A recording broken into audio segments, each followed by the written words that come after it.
Hello and welcome back to Brendan Moyer's Playwright Corner, where I read plays, poems, or whatever's currently striking my fancy at this moment.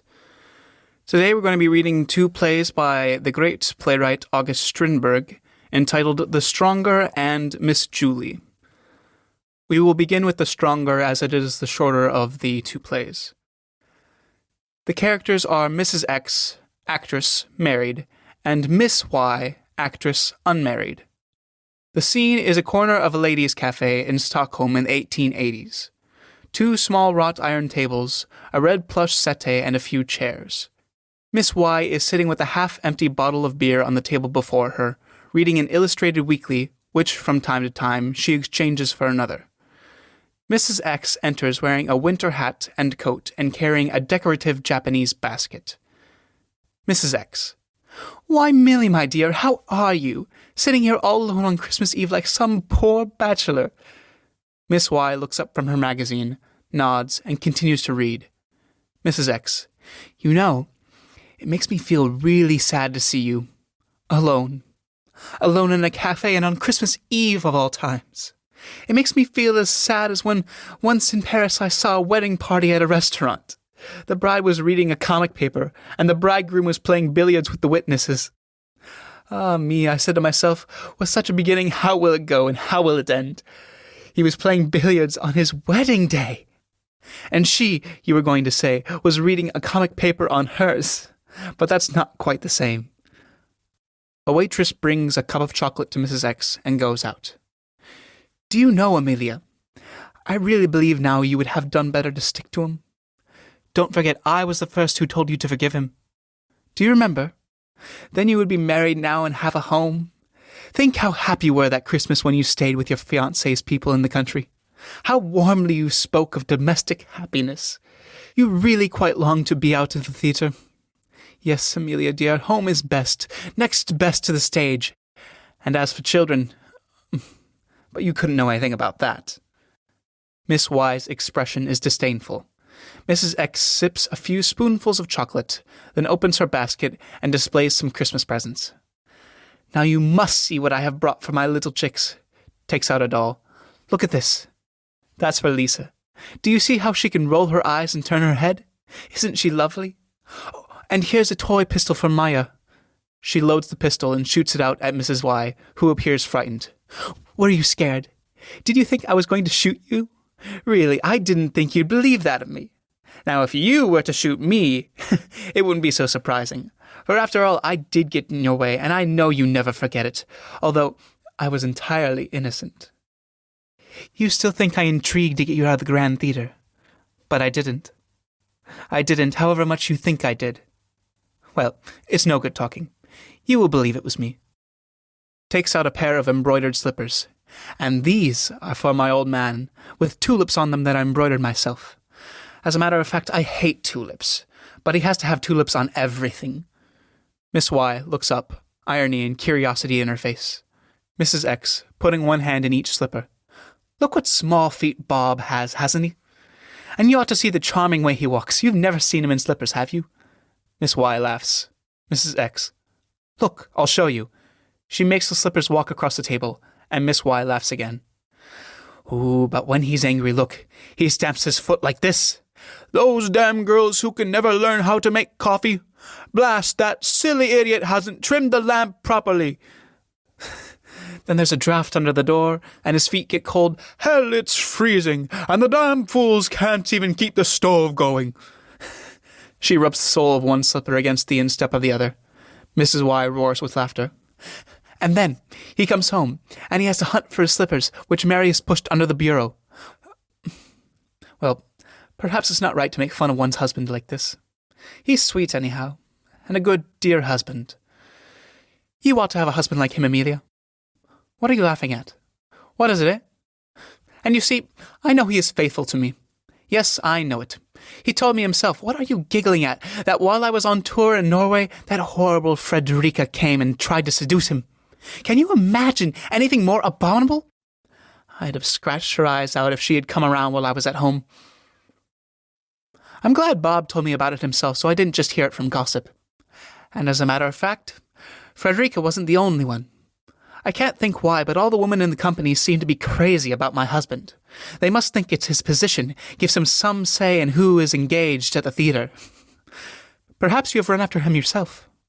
I don't trust you very far, but I know he has never been attracted to you, and you always seem to have some sort of grudge against him, or so I felt. They look at one another guardedly. Do come and spend Christmas Eve with us tonight, Amelia. Just to show that you're not offended with us, or anyhow, not with me. I don't know why, but it seems especially unpleasant not to be friends with you. Perhaps it's because I did get in your way that time. Or, I don't know, really. I don't know at all why it is. Miss Y gazes curiously at Mrs. X. It was so strange when we were getting to know one another. Do you know, when we first met, I was frightened of you.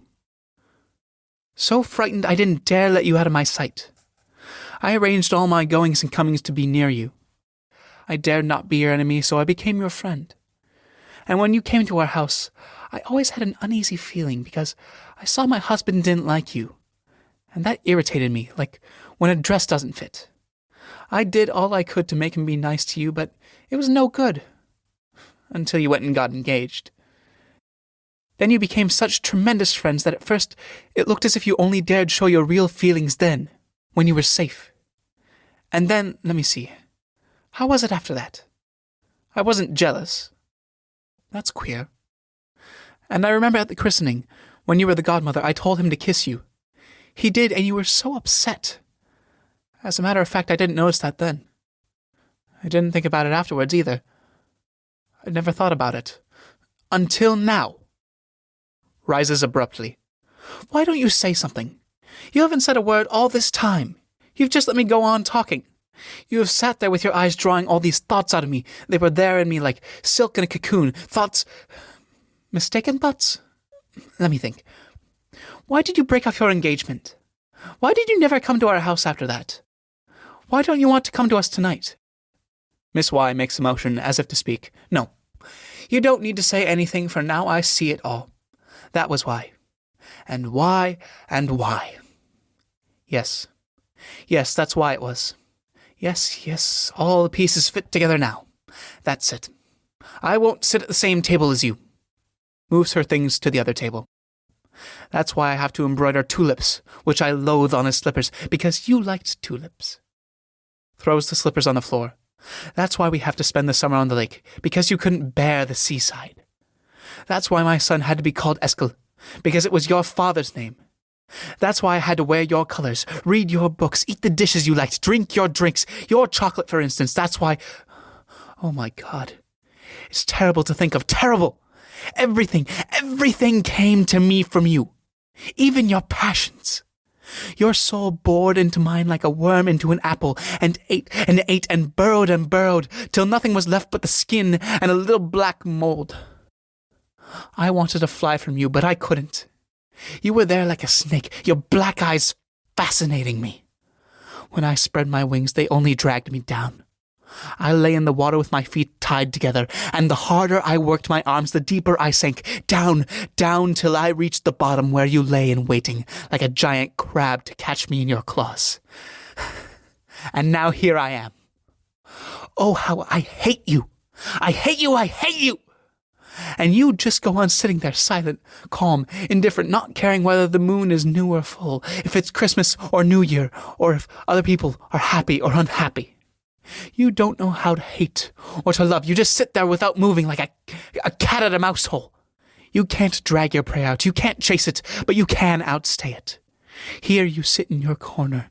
You know they call it the rat trap after you reading the papers to see if anyone's ruined or wretched or been thrown out of the company. Here you sit sizing up your victims and weighing your chances, like a pilot his shipwrecks for the salvage. Poor Amelia. Do you know I couldn't be more sorry for you? I know you are miserable like the wounded creature, and vicious because you are wounded. I can't be angry with you. I should like to be, but after all, you are the small one. And as for your affair with Bob, that doesn't worry me in the least. Why should it matter to me? And if you or somebody else taught me to drink chocolate. What's the difference? Drinks a spoonful, smugly. Chocolate is very wholesome anyhow. And if I learnt from you how to dress, tant mieux. That only gave me a stronger hold over my husband. And you have lost what I gained. Yes, to judge from various signs, I think you now have lost him. Of course, you meant me to walk out, as you once did and which you're now regretting. But I won't do that. One shouldn't be narrow-minded, you know. And why should nobody else want what I have?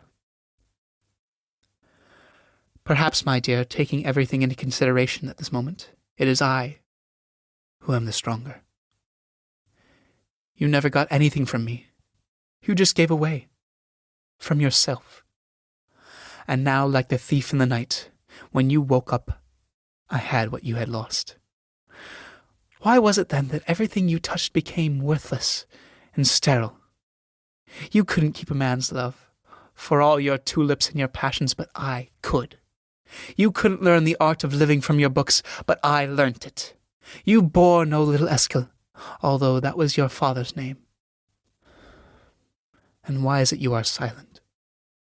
Everywhere, always silent. Yes, I used to think this was strength, but perhaps it was because you hadn't anything to say. Because you couldn't think of anything. Rises and picks up the slippers. Now I'm going home, taking the tulips with me, your tulips. You couldn't learn from others. You couldn't bend, and so you broke like a dry stick. I did not. Thank you, Amelia, for all your good lessons. Thank you for teaching my husband how to love. Now I'm going home. To love him. Exit.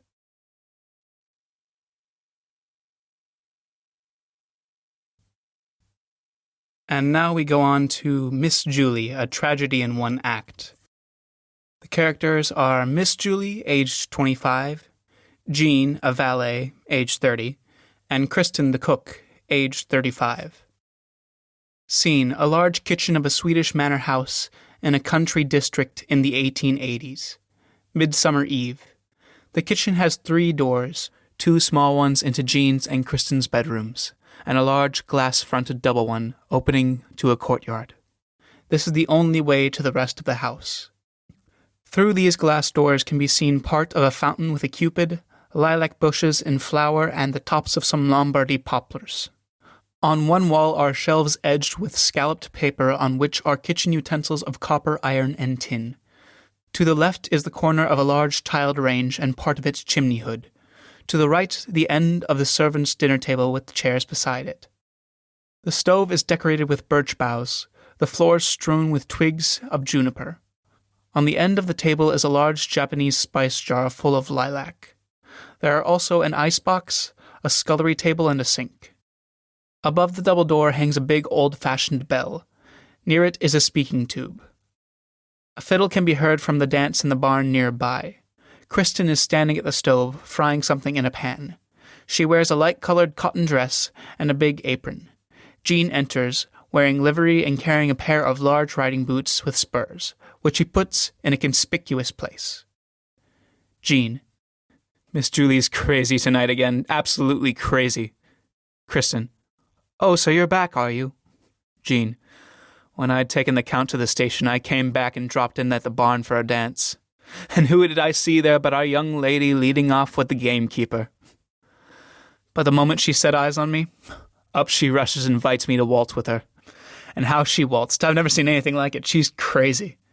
Kristen: Always has been, but never so bad as this last fortnight since the engagement was broken off. Yes, that was a pretty business to be sure. He's a decent enough chap too, even if he isn't rich. Oh, but they're choosy. Sits down at the end of the table.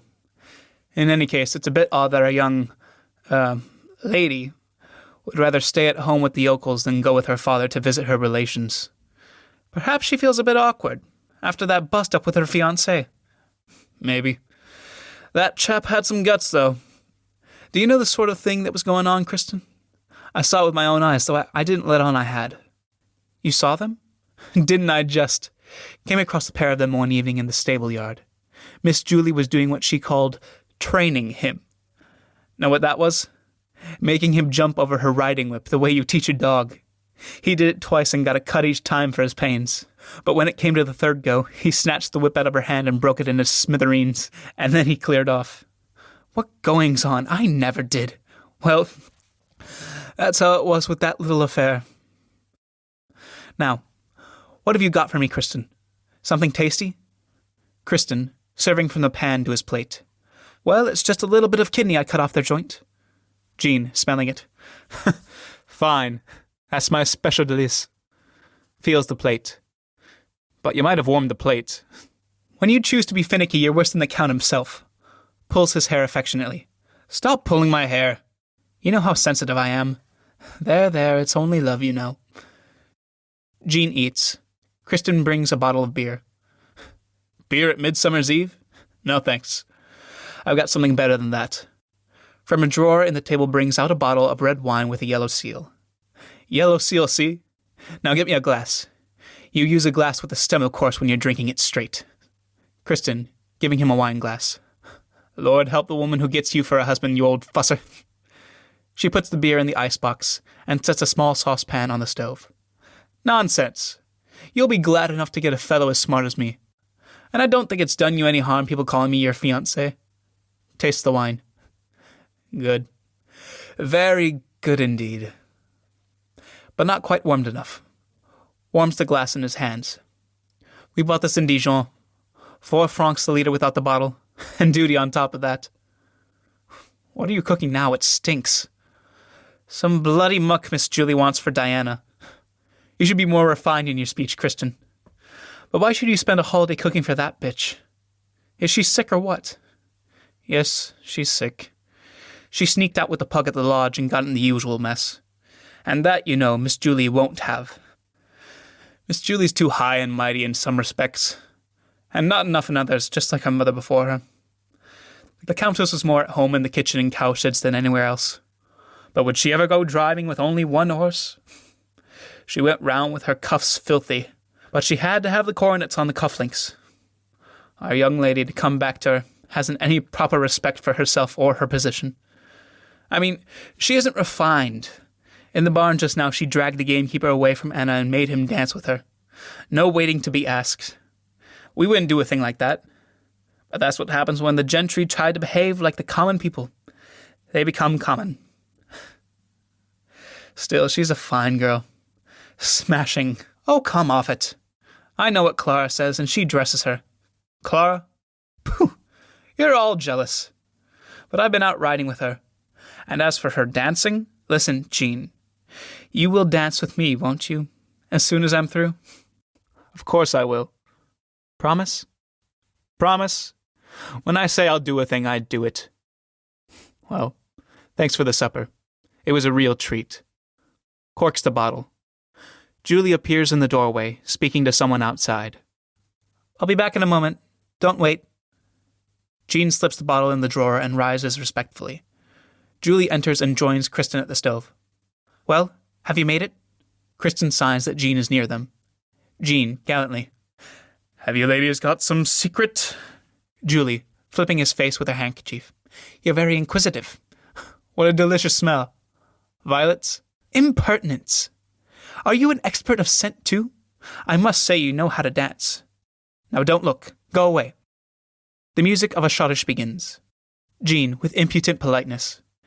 Is it some of the witch's brew you're cooking on Midsummer Eve? Something to tell your stars by so you can see your future? Julie, sharply. If you could see that, you'd have good eyes. To Kristen. Put it in a bottle and cork it tight. Come and dance this schottische with me, Jean. Jean, hesitating. I don't want to be rude, but I've promised to dance this one with Kristen. Well, she can have another, can't you, Kristen?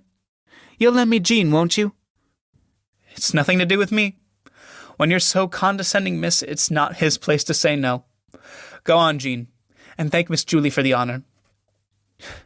Frankly speaking, miss, and no offense meant, I wonder if it's wise for you to dance twice running the same partner. especially as those people are so ready to jump to conclusions. What did you say? What sort of conclusions? What do you mean? As you choose not to understand, Miss Julie, I'll have to speak more plainly. It looks bad to show a preference for one of your retainers when they're all hoping for the same unusual favor. Show you a preference? The very idea! I'm surprised at you. I'm doing the people an honor by attending their ball when I'm mistress of the house, but if I'm really going to dance, I mean to have a partner who can lead and doesn't make me look ridiculous. If those are your orders, miss, I'm at your service. Don't take it as an order. Tonight we're all just people enjoying a party. There's no question of class. So now give me your arms. Don't worry, Kristen, I shan't steal your sweetheart. Jean gives Julie his arm and leads her out. Left alone, Kristen plays her scene in an unhurried, natural way, humming to the tune of the schottische, played on a distant violin. She cleans Jean's place, washes up and puts things away, then takes off her apron, brings out a small mirror from a drawer, props it against the jar of lilac, lights a candle, warms a small pair of tongs, and curls her fringe. She goes to the door and listens. Then, turning back to the table, finds Miss Julie's forgotten handkerchief. She smells it, then meditatively smooths it out and folds it. Enter Jean. She really is crazy. What a way to dance. With people standing grinning at her too from behind the doors. What's gotten into her, Kristen? Oh, it's just her time coming on. She's always queer then. Are you going to dance with me now? And you're not wild with me for cutting that one? You know I'm not, for a little thing like that. Besides, I know my place. Jean, putting his arm around her waist. You're a sensible girl, Kirsten, and you'll make a very good wife. Enter Julie, unpleasantly surprised. Julie, with forced gaiety. You're a fine beau, running away from your partner. Not away, Miss Julie, but as you see back to the one I deserted. Julie, changing her tone. You really can dance, you know. But why are you wearing your livery on a holiday? Take it off at once. Then I must ask you to go away for a moment, miss. My black coat's here. Indicates it hanging on the door to his room. Are you so shy of me? Just over changing a coat? Go into your room then. Or stay here and I'll turn my back. Excuse me then, miss. He goes to his room and is partly visible as he changes his coat. Tell me, Kristen, is Jean your fiancée? You seem very intimate.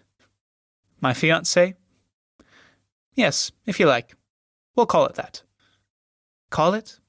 Well, you've had a fiancé yourself, miss, but we really were engaged. All the same, it didn't come to anything. Jean returns in his black coat. Très gentil, Monsieur Jean. Très gentil. Vous voulez plaisanter, madame? Et vous voulez parler français? Where did you learn it? When I was sommelier at one of the biggest hotels in Lucerne. You look quite the gentleman in that get-up. Charming. Sits at the table. Oh, you're just flattering me. Flattering you? I'm too modest to believe you would pay real compliments to a man like me. So I must take it you are exaggerating. That this is what's known as flattery. Where on earth did you learn to make speeches like that? Perhaps you've been to the theatre a lot. That's right. And travelled a lot, too. But you come from this neighbourhood, don't you? Yes, my father was a labourer on the next estate, the district attorney's place. I often used to see you, Miss Julie, when you were little, though. You never noticed me. Did you really? Yes. One time especially I remember, but I can't tell you about that. Oh, do, why not? This is just the time. No, I really can't now. Another time, perhaps. Another time means never. What harm in now? No harm, but I'd rather not. Points to Kristen, now fast asleep. Look at her. She'll make a charming wife, won't she? I wonder if she snores. No, she doesn't, but she talks in her sleep. How do you know she talks in her sleep? I've heard her. They look at one another. Why don't you sit down? I can't take such a liberty in your presence. Supposing I order you to? I'll obey. Then sit down. No, wait a minute. Will you get me a drink first? I don't know what's in the icebox. Only beer, I expect. There's no only about it. My taste is so simple I prefer it to wine. Jean takes a bottle from the icebox, fetches a glass and plate, and serves the beer. At your service. Thank you. Won't you have some yourself? I'm not really a beer drinker. But if that's an order... Order? I should have thought it was an ordinary manner to keep your partner company. That's a good way of putting it. He opens another bottle and fetches a glass. Now drink my health. He hesitates. I believe the man really is shy. Jean kneels and raises his glass with mock ceremony. To the health of my lady! Bravo! Now kiss my shoe and everything will be perfect. He hesitates, then boldly takes hold of her foot and lightly kisses it. Splendid. You ought to have been an actor. Jean, rising. We can't go on like this, Miss Julie. Someone might come in and see us. Why would that matter? For the simple reason that they'd talk. And if you knew the way their tongues were wagging out there just now, What were they saying? Tell me. Sit down. Jean, sitting. No offense meant, miss, but... Well, their language wasn't nice. And they were hinting... Oh, you know quite well what. You're not a child. And if a lady is seen drinking alone at night with a man, and a servant at that, then... Then what? Besides, we're not alone. Kristen's here. Yes, asleep. I'll wake her up. Rises. Kristen, are you asleep? Kristen mumbles in her sleep. Goodness, how she sleeps. Kristen in her sleep. The Count's boots are cleaned. Put the coffee on, yes, at once. Julie, tweaking her nose. Wake up, can't you? Let her sleep. What? When you've been standing at the stove all day, you're likely to be tired at night. And sleep should be respected. Julie, changing her tone. What a nice idea. It does you credit. Thank you for it. Holds out her hand to him. Now come out and pick some lilac for me. During the following, Kristen goes sleepily to her bedroom. Out with you, Miss Julie? Yes. It wouldn't do. It really wouldn't. I don't know what you mean. You can't possibly imagine that I don't... But others do. What? That I'm in love with the valet? I'm not a conceited man. But such a thing's been known to happen. And to these rustics nothing is sacred. You, I take it, are an aristocrat. Yes, I am. And I am coming down in the world. Don't come down, Miss Julie. Take my advice. No one will believe you came down of your own accord. They'll all say you fell. I have a higher opinion of our people than you. Come and put it to the test. Come on. Gazes into his eyes. You're very strange, you know. Perhaps I am, but so are you. For that matter, everything is strange. Life, human beings, everything, just scum drifting about on the water until it sinks. Down and down. That reminds me of a dream I sometimes have, in which I'm on top of a pillar and can't see any way of getting down. When I look down, I'm dizzy. I have to get down. I have to get down, but I haven't the courage to jump. I can't stay there and I long to fall, but I don't fall. There's no respite. There can't be any peace at all for me until I'm down, right down on the ground. And if I did get to the ground, I want to be under the ground. Have you ever felt like that? No. In my dreams, I'm lying under a great tree in a dark wood. I want to get up to the top of it and look out over the bright landscape where the sun is shining and rob that high nest of its golden eggs. And I climb and climb, but the trunk is so thick and smooth, and it's so far to the first branch. But I know if I can once reach that first branch, I'll go to the top just as if I'm on a ladder. I haven't reached it yet, but I shall get there, even if only in my dreams. Here I am chatting about dreams with you. Come on, only into the park. She takes his arm and they go towards the door. We must sleep on 9 midsummer flowers tonight. Then our dreams will come true, Miss Julie. They turn at the door. He has a hand to his eye. Have you got something in your eye? Let me see. Oh, it's nothing, just a speck of dust. It'll be gone in a minute. My sleeve must have rubbed against you. Sit down and let me see to it. Takes him by the arm and makes him sit down, bends his head back and tries to get the speck out with the corner of her handkerchief. Keep still now. Quite still. Slaps his hand. Do as I tell you. Why, I believe you're trembling, big, strong man though you are. Feels his biceps. What muscles, Miss Julie? Yes, Monsieur Jean? Attention. Je ne suis qu'un homme. Will you stay still? There now. It's out. Kiss my hand and say thank you. Jean, rising. Miss Julie, listen. Kristen's gone to bed now. Will you listen? Kiss my hand first. Very well. But you only have yourself to blame. For what? For what? Are you still a child at 25? Don't you know it's dangerous to play with fire? Not for me. I'm insured. No, you're not. And even if you are, there's still stuff here to kindle a flame. Meaning yourself? Yes. Not because I'm me, but because I'm a man, and young, and good-looking? What incredible conceit. A Don Juan, perhaps. Or a Joseph. Good Lord, I do believe you are a Joseph. Do you? I'm rather afraid so. Jean goes boldly up to her and tries to put his arms around her and kiss her. She boxes his ears. How dare you? Was that in earnest or a joke? In earnest. Then what went before was in earnest too. You take your games too seriously, and that's dangerous. Anyhow, I'm tired of playing now and beg leave to return to my work. The Count will want his boots first thing, and it's past midnight now. Put those boots down. No. This is my work, which is my duty to do. But I never undertook to be your playfellow, and I never will be. I consider myself too good for that. You're proud. In some ways. Not all.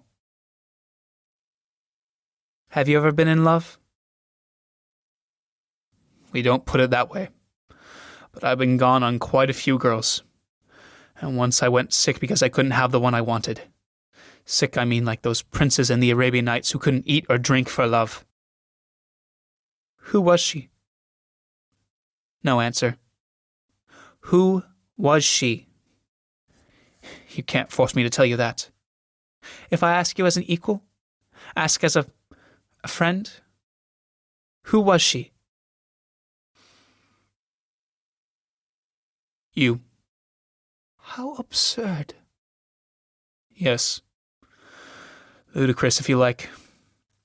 That's the story I wouldn't tell you before, see? But now I will. Do you know what the world looks like from below? No, you don't. No more than the hawks and falcons do, whose backs one hardly ever sees because they're always soaring up aloft. I lived in a labourer's hovel with 7 other children and a pig, out in the grey fields where there isn't a single tree. But from the window I could see the wall round the Count's park with apple trees above it. That was the Garden of Eden, guarded by many terrible angels with flaming swords. All the same, I and the other boys managed to get to the tree of life. Does all this make you despise me? Goodness, all boys steal apples. You say that now. But all the same, you do despise me. However, one time I went into the Garden of Eden with my mother to weed the onion beds. Close to the kitchen garden there was a Turkish pavilion hung all over with jasmine and honeysuckle.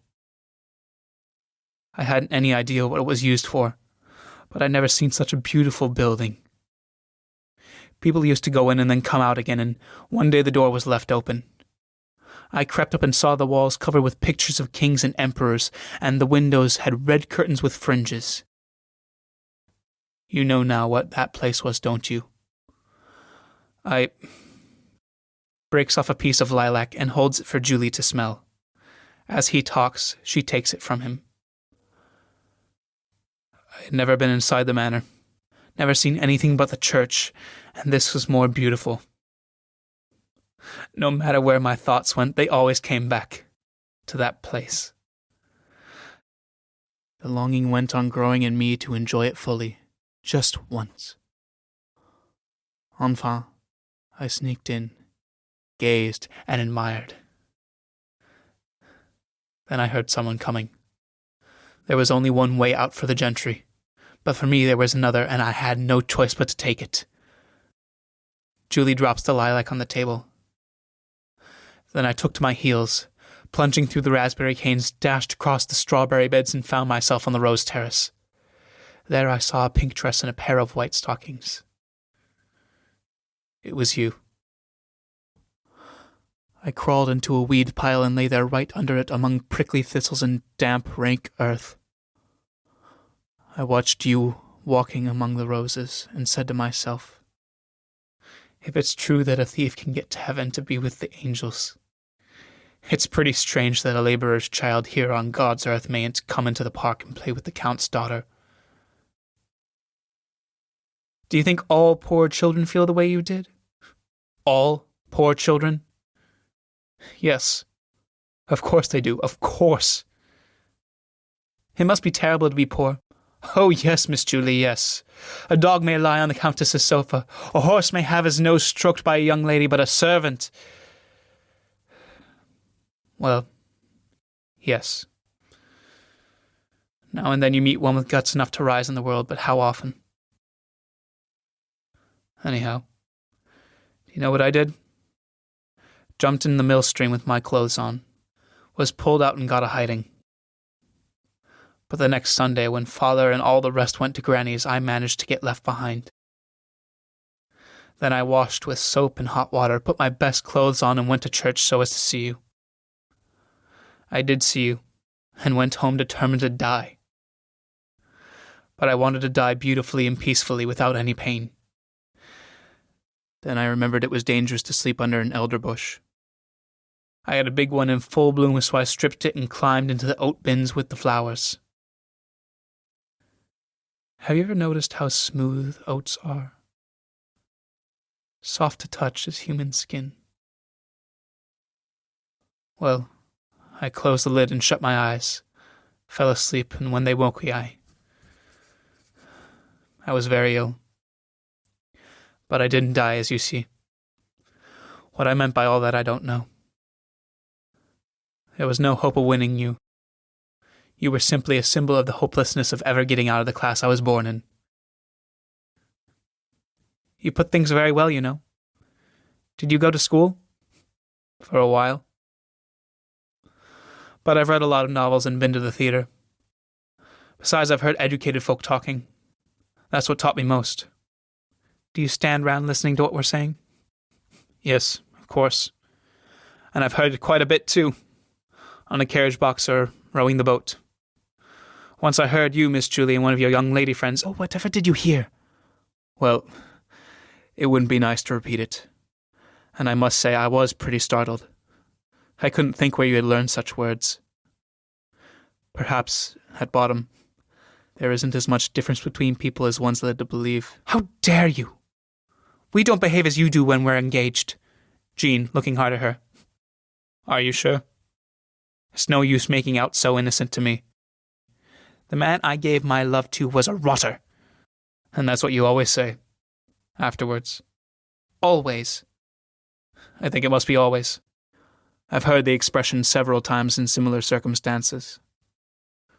What circumstances? Like those in question. The last time, stop. I don't want to hear any more. Nor did she, curiously enough. May I go to bed now, please? Go to bed on Midsummer Eve? Yes. Dancing with that crowd doesn't really amuse me. Get the key of the boathouse and row me out on the lake. I want to see the sunrise. Would that be wise? You sound as though you're frightened for your reputation. Why not? I don't want to be made a fool of. nor to be sent packing without a character when I'm trying to better myself. Besides, I have Kristen to consider. So now it's Kristen. Yes, but it's you I'm thinking about too. Take my advice and go to bed. Am I to take orders from you? Just this once, for your own sake, please. It's very late, and sleepiness goes to one's head and makes one rash. Go to bed. What's more, if my ears don't deceive me, I hear people coming this way. They'll be looking for me, and if they find us here, you're done for. The chorus approaches singing. During the following dialogue, the song is heard in snatches, and in full when the peasants enter. Out of the wood 2 women came, treaty-ree-ra-la, treaty-ree-ra. The feet of one were bare and cold, treaty-ree-ra-la-la. The other talked of bags of gold, treaty-ree-ra-la, treaty-ree-ra. But neither had a soul to her name, treaty-ree-ra-la-la. The bridal wreath I give to you, treaty-ree-ra-la, treaty-ree-ra. But to another I'll be true, treaty-ree-ra-la-la.